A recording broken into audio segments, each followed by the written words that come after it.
എന്താണ് നിങ്ങൾ കുറെ നേരം ആലോചിക്കാൻ തുടങ്ങിയിട്ട്? ആലോചിച്ചും തോറും ആലോചന കൂടി കൂടി വരികയെന്നല്ലാതെ ഈ ആലോചന നടക്കലുണ്ടാവില്ല.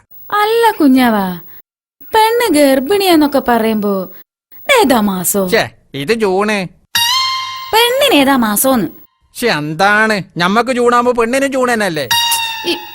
പെണ്ണിന് ഗർഭം എത്ര മാസായിന്ന്? അങ്ങനെ. അതിപ്പോ ഈ മുഹറം, സഫർ, റബീഉൽ അവ്വൽ 2.25. അല്ല കുഞ്ഞാവാ, ഇതെങ്ങനെ സംഭവിച്ച്? ഒന്ന് പോയി താത്ത, ഒന്നും അറിയാത്ത മാതിരി. അതല്ലടാ, ഉത്തരവാദി ആരാന്ന് ബല്യം തെളിഞ്ഞ പെണ്ണിനതൊന്നും ഓർമ്മ കിട്ടിയില്ലല്ലോ. അല്ലെങ്കിൽ നമ്മളെന്തിനാ ഈ ആവശ്യമില്ലാത്ത കാര്യത്തിലൊക്കെ ഇടപെടണ്? 7 ലക്ഷം ഉറുപ്പിയല്ലേ ശ്രീധരൻ കിട്ടാൻ പോണ്. അതിനൊത്ത പണ്ടും. പിന്നെ നിങ്ങൾ ആദ്യത്തെ മരോളെ പോലെ കുട്ടികളുണ്ടാവില്ല എന്നുള്ള പേടിമാണ്.